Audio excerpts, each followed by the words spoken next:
UP में होने वाले बाई इलेक्शन की 10 सीटों के लिए अखिलेश यादव जी ने लगभग सभी सीटों पे उम्मीदवारों का चयन पूरा कर लिया है। अखिलेश यादव जी इस प्रतिष्ठापर्क उपचुनाव को हर हाल में जीतना चाहते हैं। कहते हैं उपचुनाव में सत्ता की हनक होती है, सत्ता पक्ष को फायदा पहुंचता है। क्या अखिलेश यादव का पीडीएफ फार्मूला एक बार फिर उत्तर प्रदेश में तहलका मचाएगा? क्या वे सत्ता की हनक का मुकाबला जनबल से कर पाएंगे? इन सभी मुद्दों पर चर्चा करते हुए इस वीडियो में समाजवादी पार्टी के संभावित उम्मीदवारों की सूची भी आपके सामने रखने जा रहे हैं। ये सूची सूत्रों ने हमें दी है। नमस्कार साथियों, बीबीटी चैनल में आपका स्वागत है। आइए साथियों, देर ना करते हुए वीडियो को शुरू करते हैं। यूपी में करारी हार के बाद बीजेपी यहाँ होने वाले 10 उपचुनाव में डैमेज कंट्रोल किसी भी कीमत पे करना चाहती है, प्रयासरत है, लेकिन बीजेपी का अंतःकलह उसके इस अभियान में सबसे बड़ी बाधा बन के उभर रहा है। उम्मीदवारों का चयन भाजपा के लिए बहुत कठिन है, जबकि समाजवादी पार्टी का मनोबल हाई है और बदली हुई परिस्थितियों में समाजवादी पार्टी में अनुशासन भी दिखने लगा है। बीजेपी के लिए उम्मीदवारों का चयन कठिन और समाजवादी पार्टी ने अपने उम्मीदवार लगभग तय कर दिए हैं। आइए एक एक सीट पे आपसे चर्चा करते हैं।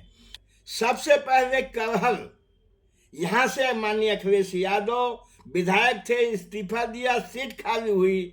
अब लग रहा है कि यहाँ तेज प्रताप यादव उम्मीदवार होंगे। तेज प्रताप यादव ने करहल में अपनी सक्रियता तेज कर दी है। तेज प्रताप यादव को पिछली बार पार्लियामेंट का टिकट दिया गया था, लेकिन ऐन मौके पर अखिलेश यादव जी वहां से चुनाव लड़े और तेज प्रताप यादव को चुनाव मैदान से बाहर कर दिया गया। लेकिन इस बार करहल से तेज प्रताप यादव को सिग्नल दे दिया गया है, वो लगातार मैदान में है। दूसरी सबसे बड़ी चर्चित सीट है मिल्कीपुर, जहां से अवधेश प्रसाद विधायक थे और अब अयोध्या के सांसद बन गए हैं।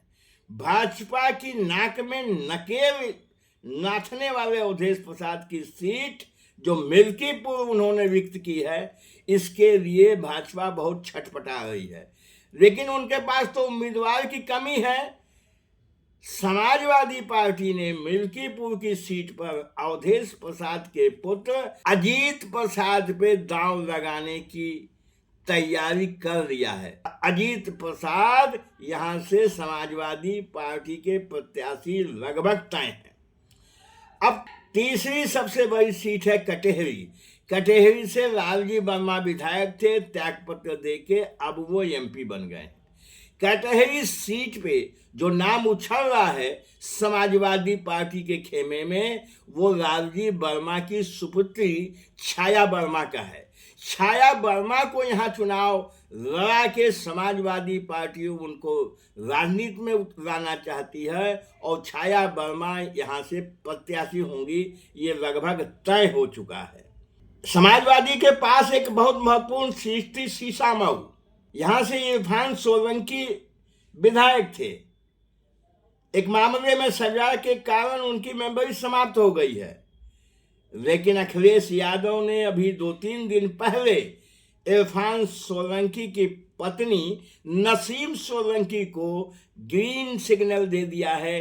नसीम सोलंकी यहां से समाजवादी पार्टी की प्रत्याशी होंगी। एक सीट मिर्जापुर जनपद की है मझवा।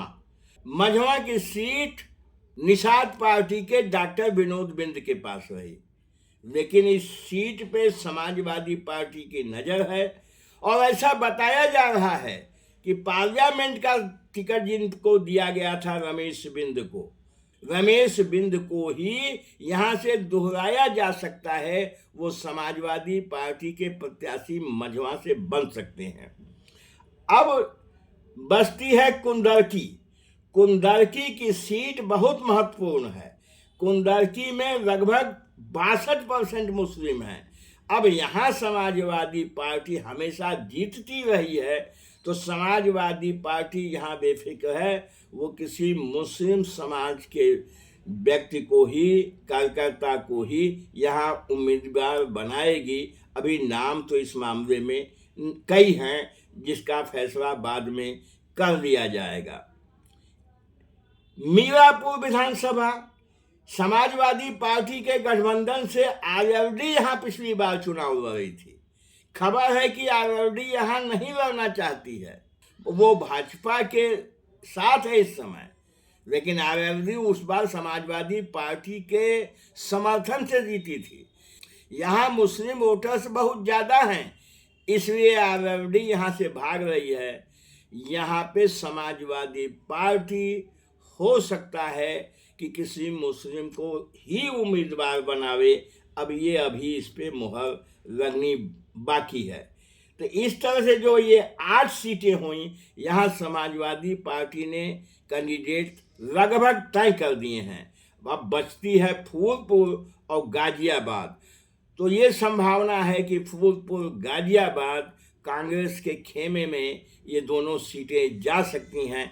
कांग्रेस हमेशा रेट लगती रहती है। आपने हर चुनाव में देखा होगा कि चुनाव के 2-4 दिन पहले, 1-2 दिन पहले वो अपना कैंडिडेट तय करती है।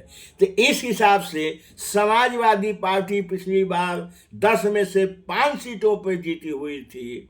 एक सीट पे भारतीय जनता पार्टी के सहयोगी निषाद पार्टी थी, एक सीट पे आरएलडी थी, वो भी समाजवादी पार्टी को ही मान लीजिए, और शेष 3 सीटों पर भाजपा थी। यदि इस चुनाव में अखिलेश यादव का पीडीए का फार्मूला चल गया, अखिलेश यादव यानी समाजवादी पार्टी जो उत्तर प्रदेश में 37 पार्लियामेंट सीटें जीत के नंबर 1 है, भाजपा यहाँ 33 सीटें ही जीत पाई पार्लियामेंट की, नंबर 2 बन गई उत्तर प्रदेश में। तो इस कारण समाजवादी पार्टी का मनोबल भी काफी हाई है और समाजवादी पार्टी कोशिश कर रही है कि इसमें अधिक से अधिक सीटें बाई इलेक्शन में जीतकर भारतीय जनता पार्टी के सपने को चकनाचूर कर दिया जाए। वहीं दूसरी तरफ भारतीय जनता पार्टी की यह कोशिश है कि जन बल, धन या सत्ता की भी जरूरत पड़े जो हनक होती है, उसका उपयोग करके इस चुनाव में डैमेज कंट्रोल किया जाए, भाजपा की सीटों पर इजाफा किया जाए। अब देखना है कि क्या परिस्थिति बनती है। अभी चुनाव की घोषणा नहीं हुई है। चुनाव की घोषणा होने के साथ ही इन 10 सीटों पे चुनाव की दुदुम्भी बज जाएगी। बस साथियों, इस विषय में आपका क्या ख्याल है? यहाँ कौन चुनाव जीत पाएगा? 10 सीटों पर किसका बोलबाला रहेगा? आप भी अपने अपने क्षेत्र का आकलन करिए, कमेंट करिए। हमारे चैनल पे मेहमान हैं, पहली बार आए हैं तो सब्सक्राइब अवश्य कर लीजिए। बहुत बहुत धन्यवाद।